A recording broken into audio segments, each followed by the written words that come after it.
But he thinks that by doxing me, he's going to embarrass me. He's going to embarrass me, I don't know, with my boss, which I don't have, or with my family. I've done bigger shit than whatever crowd has to say. You know, a lot of stuff that I don't tell you guys, right? Pretty nasty shit, some of it, right? Because I'm an asshole. I'm a son of a bitch. I told you guys, right? Well, people, for once, Gonzalo Lira wasn't lying when he said he has done some nasty shit. He was actually bragging of the stuff people didn't know about him. Kind of like mocking us that we didn't know his dirty little secrets. Little did he know that a few years later, after he filmed this video, the mother of his children will air some of that nasty stuff he's so proud of having done in the form of a declaration filed along with divorce papers. Stick around, people. The drama meter in this video is gonna go through the roof.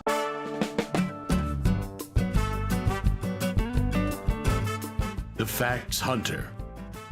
Before I read the divorce papers, I want to give special thanks to Dr. Slauscher for sharing the link where one can find the publicly available divorce documents. As a facts hunter, the information the doctor has shared is like manna from heaven. The facts in this document are meaty, plentiful, and they are a great catch. You're a hero in my book, Dr. Slauscher. Grazie. Molte grazie. Okay, first of all, the documents are legit. They can be found using opendatabot.ua. On their website, they explain who they are, about us, why we should trust. By providing business access to government data, we build an open state and increase government transparency. On this site, one can find court documents publicly available. Today, I will be going through the divorce papers filed by Gonzalo Lira's soon-to-be ex-wife.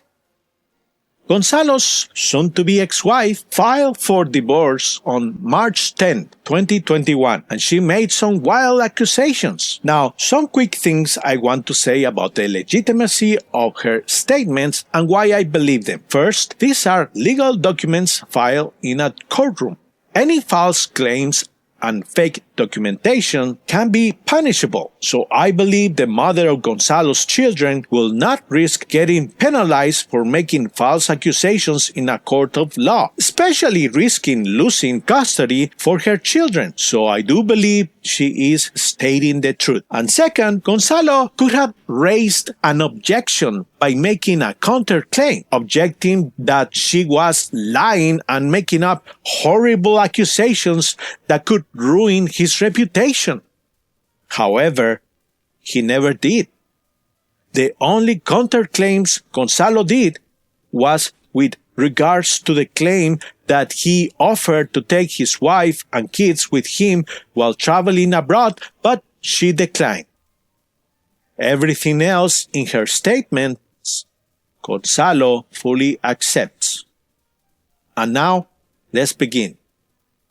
First, the page is originally written in Ukraine. We use Google to translate it into English. Next, the legal format has the participants referred to as person_1, person_2, and person_3. The names are on the records, but they are not used in the documents. For example, we can read the documents plaintiff person_1. That will be the person who submitted the divorce documents. In other words, Gonzalo's ex-wife, and her lawyer is person_2. Person_3 is the defendant's lawyer. The defendant is Gonzalo Lira. Now, I am being specific on the literature of the documents because I'm anticipating Gonzalo's fans and defenders will protest that these documents might not be fake, but they could be papers from other people and not necessarily Gonzalo, as his name is not in the documents. And that is true. If we look at the document, his name is nowhere to be found. However, this is the final resolution of his divorce case. His name can be found in previous documents filed under the same case number. For example, if we look way at the bottom of the page, we can find the links for the previous filings of the documents related to the case. And if we look at this file called resolution dated 12.14.12.2022, which is December 14, 2022, if we scroll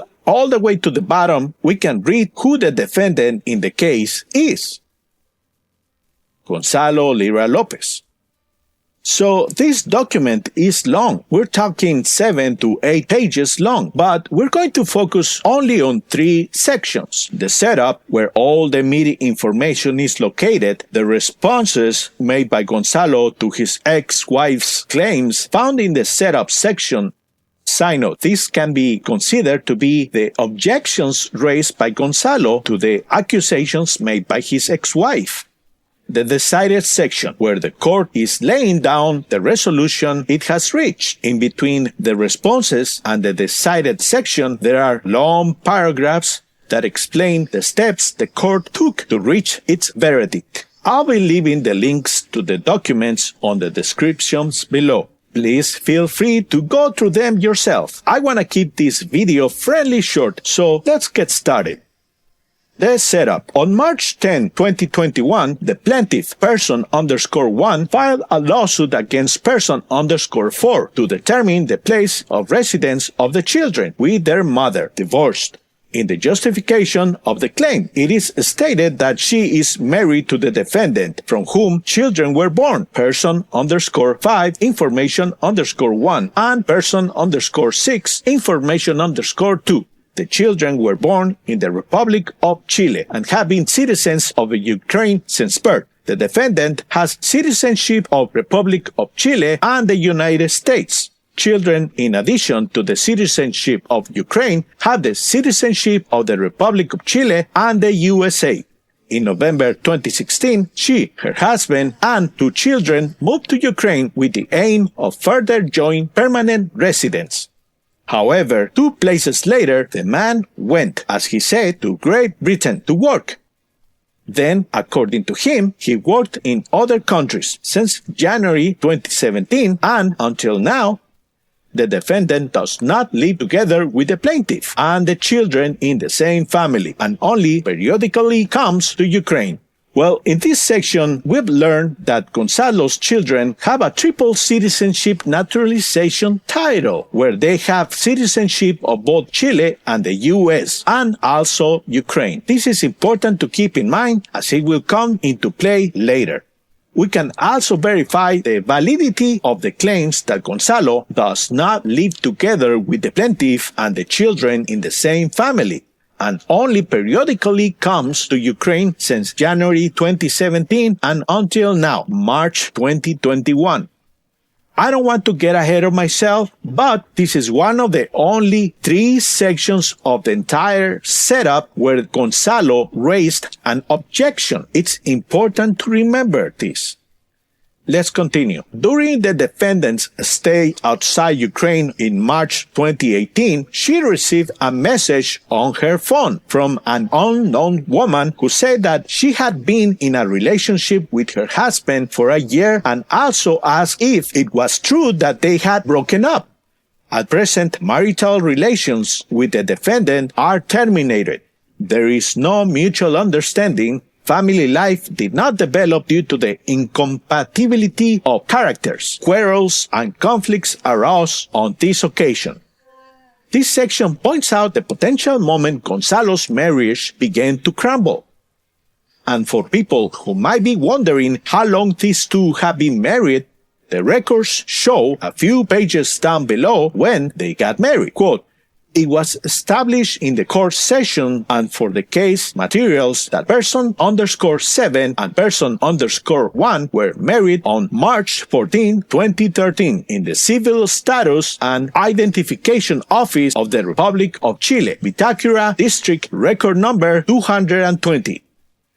Okay, moving on. During the defendant's arrival, his aggressive behavior and imbalance led to moral and physical violence against the plaintiff and the children. Already after marriage, She found out that the defendant had problems with the law, a criminal case for attempted rape. During his stay in Chile, there was also a case where the defendant severely beat his younger nephew who has autism. It is not possible to save the marriage, in connection with which he is asking to dissolve the marriage. Okay. So there is a lot to unpack here. First, Gonzalo's ex-wife is now pointing out for everybody to know that Gonzalo is mentally imbalanced. Maybe the translator is making a mistake and is translating the wrong word here. So let me double check. Bitch made trout. Yeah, the two favorite retards of the internet together at the... Kraut did another video. Kraut! So you're coming out of your hovel to talk to Medicare, huh? Okay, this is a public statement. I want to be on that stream. And if you put up any condition, I'll call you a fucking coward. Video, the quarterling, the little fucking faggot, flagged. And I'm gonna re-upload it on this channel. What the fuck, why not? Fuck the cocksucker. The quarter pounder? Is that the fuck stick we're talking about today? Yeah, so on the Ralph retort, right, they had this faggot guy crying while he's talking to Brittany Venti, right? So I go on the kill stream and I say that the guy is a fucking pussy, right? And see, so many fucking faggots, right, say that because I don't like hop on the stream and start talking shit about Brittany Venti, then, you know, I'm some kind of like white knight.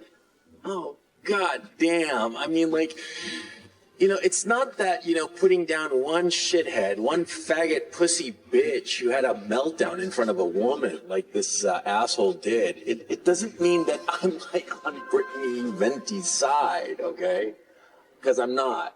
Brittany Venti's a whore, you know? Andy Worski is four things. Andy Worski is a retard. Andy Worski is a faggot.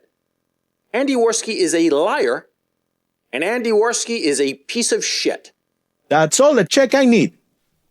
Yeah, this guy is imbalanced. Now, the nasty stuff. Gonzalo Lira has a criminal case for attempted rape. Now, the question arises, is it a criminal case in Chile or one of the many other countries he has visited? Was it in the UK or the US? My suspicion is that the criminal case is from Chile. Why do I say this? Because this claim is placed right before the next big deal, which is Gonzalo violently beating up his autistic younger nephew. And since his extended family lives in Chile, it is safe to assume that both cases took place in Chile. It's going to take some time to find out the details of these cases, but the one thing I want to mention before we move on is the sad reality that Gonzalo's ex-wife is accusing him of abandoning his family since 2017 and physically and morally abusing her and his children when he returned to Ukraine. Gonzalo's response to these claims is, quote, he is asking to dissolve the marriage, end of quote. Okay, moving on. In addition, the plaintiff indicates that from the end of 2016 until now, she had been raising and taking care of her children on her own. She is registered with the children and actually lives in the apartment address _1. The specified apartment is the property of the plaintiff. During 2018 to 2019, the plaintiff purchased 2 more apartments, which are currently leased. Since April 2017, the children have been receiving medical care at the mother's house, Polyclinic. In order to educate her daughter, the plaintiff entered into an agreement on the provision of educational service with the Kharkiv private Lyceum, quote, morning school, Thus, the defendant's participation in the upbringing of the children was reduced only to their material support through money transfers and walks with the children during his short-term visits to Ukraine from abroad. The children have settled in the city of Kharkiv. More than 4 years have passed since they moved to Ukraine, so there is a rather serious risk of moving the children abroad with their father of physical and mental harm. In connection with this, the plaintiff asked to determine the place of residence of minor children with their mother. Okay, so at this point, the mother of the children is clearly stating that she has been raising Gonzalo's children on her own since 2016, and the only help Gonzalo has provided has been through money transfers and occasional walks with the children when he was in town. Okay, so that was the setup. With so many accusations and wild claims, you will think that Gonzalo will try to raise an objection if the claims were false and malicious. But no, after the divorce papers were filed in March 2021, Gonzalo's response was filed the following November. On November 3, 2021, the defendant's representative filed a response to the lawsuit in which he indicates that he fully accepts the claims, but he partially disagrees with the grounds of the lawsuit. He lived with his wife and children in the apartment at address _2. In 2017, he offered his wife and children to go abroad with him, but she refused. In the period from September 2019 to March 2020, he periodically went to Amsterdam on business, despite the fact that he continued to live together with his wife. Also, the defendant emphasizes to the court that the real reason for the divorce is the plaintiff's reluctance to maintain a generally accepted marital relationship. Her quarrels. The defendant believes that further joint life with the plaintiff person _1 is not possible due to the difference in mentalities, different views on raising children, categorically reluctance of the defendant to join resolve the issue of the rights and obligations of the spouse. The defendant does not object to the children living with their mother. So, 3 quick notes. First, Gonzalo claims that he did live with his wife while he was traveling abroad, meaning that his interpretation of raising a family is the same as being away while she stays behind taking care of the kids, which is something she doesn't agree with. The real reason for the divorce is the plaintiff's reluctance to maintain a generally accepted marital relationship. That term, generally accepted marital relationship, blows my mind. Generally accepted where? Sailors' social circles? Over-the-road truck drivers' social gatherings? Next, he asked his wife and kids to come along on his trips, and she said no. And third, according to Lira, there are the difference in mentalities, different views on raising children. The problem is that, see, the involuntary celibates either living with a single mother who is telling them all kinds of bullshit, or living with a father who has rescinded his responsibility to educate his son and is instead this fucking little feminist faggot, right? Either case, either situation, the result is the same. It's a young man who is an incelibate, an involuntary celibate. The guy either had no father or he had a weakling father. Now, involuntary celibates and slutty girls with daddy issues are basically the two sides of the same coin. So the point, though, is that, see, damaged girls who wind up being these sluts who fuck everything that moves, girls with quote-unquote daddy issues, right? And involuntary celibates who cannot talk to a girl to save their lives, they are siblings. They are the exact same coin, just the opposite sides of the coin. One's a girl, one's a guy. But they are the exact same thing.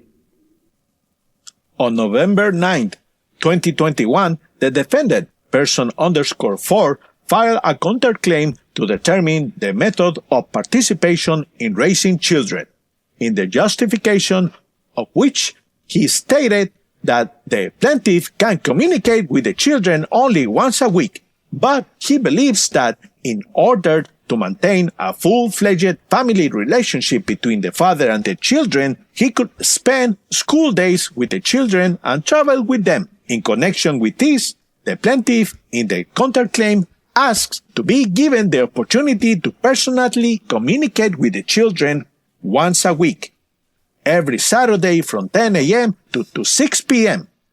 Provide an opportunity to personally communicate with children around the clock for 2 weeks during the summer school vacations and around the clock for 2 weeks during the winter school vacations, including by making trips for tourist purposes within Ukraine and abroad. The reason why I'm highlighting this last counterclaim is because it is important to highlight the fact that Gonzalo wants to have the privilege to take the kids on trips abroad. And now let's jump to the last section, the decided section.